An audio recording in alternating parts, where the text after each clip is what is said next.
বাড়ির বাচ্চাটাকে কিছু বলেন না আপনি। এই পাগলের বাচ্চা স্টুপিড লঞ্চেস কোথাকার, তোর এত বড় সাহস আমার বৌমা আর প্যান্ডে, তার মধ্যে তুই সিগারেট বোম ফেলেছিস।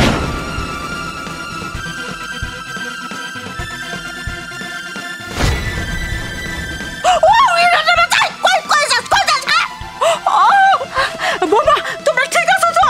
না না মা ঠিক আছে এখন। ঠিক আছে কুইক এসে পড়ো। দাঁড়ান মিসেস মুনমুন।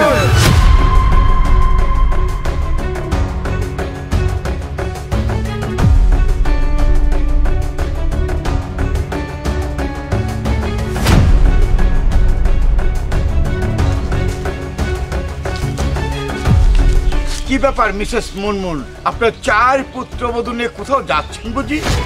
টাকলার বাচ্চা, সেটা কি তোর কাছে আমার কৈফিয়ত দিতে হবে যে আমার 4 পুত্রবধূকে নিয়ে আমি কোথায় যাচ্ছি? তাহলে শোন, আমার 4 পুত্রবধূকে নিয়ে আমি রেজিস্ট্রি অফিসে গেতেছি।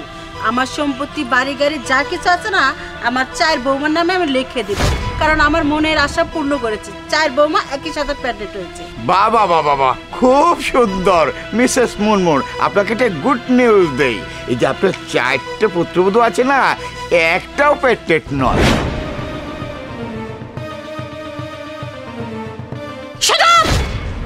বুঝতে পেরেছি, তোর যে 2টা মেয়ে ছিল, আমার ছেলের সাথে বিয়ে শাদীর কথা বলেছিলি, আমার ছেলেকে বিয়ে করে নেই, সেই রাগ খাটাইতে আইসিস তাই না? আমার সংসার আগুন লাগাতে আছিস। এই আমার বৌমা প্রেগন্যান্ট না মানে গুড নিউজ তাই না? গুড নিউজের গোষ্ঠী মারি। ও আচ্ছা, আমার মুখের কথা আপনার বিশ্বাস হচ্ছে না তাই না? কেন বিশ্বাস হবেই বা কেন?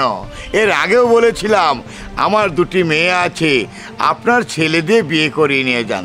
কই আমার কথা শুনলেন না, নিলেন না। আর কোথা থেকে 4টা বিয়ে করে নিয়েছেন, এখন প্রেগন্যান্ট না হয়েই প্রেগন্যান্ট। আপনার পুত্রবধূ একটাও প্রেগন্যান্ট না, আমার আফসোস হচ্ছে। দাদু ভাই তোমার কাজটা শুরু করো। হ্যাঁ আমি এবার আমার কাজটা শুরু করব।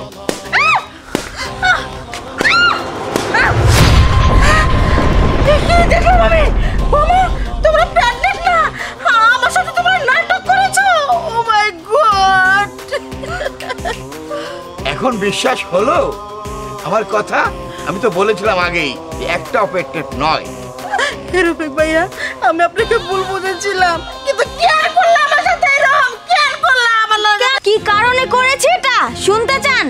আজকে যেহেতু সবকিছু ফাঁস হয়ে গিয়েছে, আর চুপ করে থাকবো না। শুনুন, আপনার 4 ছেলে থাকে প্রবাসে। বিয়ে করার পরই আপনি শুধু চাপ দিয়েছেন বাচ্চা বাচ্চা বাচ্চা বাচ্চা করে। কেন এটা তো ভাবেননি একবারও যে আপনার ছেলে আসে কয়েকদিন এসে কয়েকদিন পরে আবার প্রবাসে চলে যায়, তাহলে বাচ্চাটা হবে কোথা থেকে? সময়ের তো প্রয়োজন আছে, সেটা তো আপনি বুঝতে চাননি। আপনি তো মা হয়েছেন, আপনার এটা বোঝা উচিত ছিল যে একটা মা হতে কতটুকু সময় লাগে। একটা মেয়ে কিভাবে মা হবে? সময়ের তো প্রয়োজন আছে, স্বামীরও তো প্রয়োজন আছে। স্বামী যদি কাছে না থাকে তাহলে মা হবে কোথা থেকে? গুগল থেকে কি ডাউনলোড করে নিয়ে আসবো বাচ্চা? সেই জন্য এই প্ল্যানটা করেছি। হ্যাঁ তিশা তো একদম ঠিক কথাই বলছে। আপনার ছেলেরা থাকে প্রবাসে, তো প্রবাস থেকে কিভাবে আমাদের এখানে বাচ্চা হবে? আপনিই বলুন, আপনি তো একজন মা, আপনি কি কোনো কিছু বুঝেন না নাকি? আমরা যদি আপনাকে আপনার নাতি নাতুন না দিতে পারি, তাহলে আপনি আমাদেরকে এই বাড়ি থেকে বের করে দিবেন। হ্যাঁ সেইটাই তো, আপনি কি বলেছেন আমাদের যে আমরা যদি আপনাকে ঠিকমতো নাতি নাতনি না দিতে পারি, তাহলে আপনার সব সয় সম্পত্তি ইতিমখানায় দিয়ে দিবেন। কেন ইতিমখানায় দিয়ে দিবেন? আমরা তো এখনো বেঁচে আছি, আমাদেরও তো সন্তান হবে ভবিষ্যতে, তাই আমরা চাইনি যে আমাদের সম্পত্তি হাতছাড়া হয়ে যাক। এর কারণেই আমরা এই নাটকটা করেছি। হ্যাঁ আপনার অত্যাচারে এসব করতে হয়েছে আমাদের। বুঝতে পেরেছি, কিন্তু এতে আমারও কোনো দোষ নাই, সব দোষ এই টাক্কুর বাচ্চা। এই টাক্কুর লাগে মাঝে মাঝে দেখা হইলে 4টা বিয়া করাইছো, প্রেগন্যান্ট হইতাছ না কে? তুমি নাতি নতুন মুখ দেখবা না? এই নাতি নতুন মুখ দেখা দেখবো? আমার পোলারা থাকে বিদেশে, আমার থেকে কি বাচ্চা বেড়াইবো নাকি? টাক্কুর বাচ্চা ধরে পুলিশে দেবো। বোমা তুমি আমার মাফ করে দাও, ভুল হয়েছে। না আপনি মন খারাপ করবেন না, আসলে আপনার সাথে এরকম খারাপ ব্যবহার করতে চাইনি, এটা বাধ্য করেছে উনি।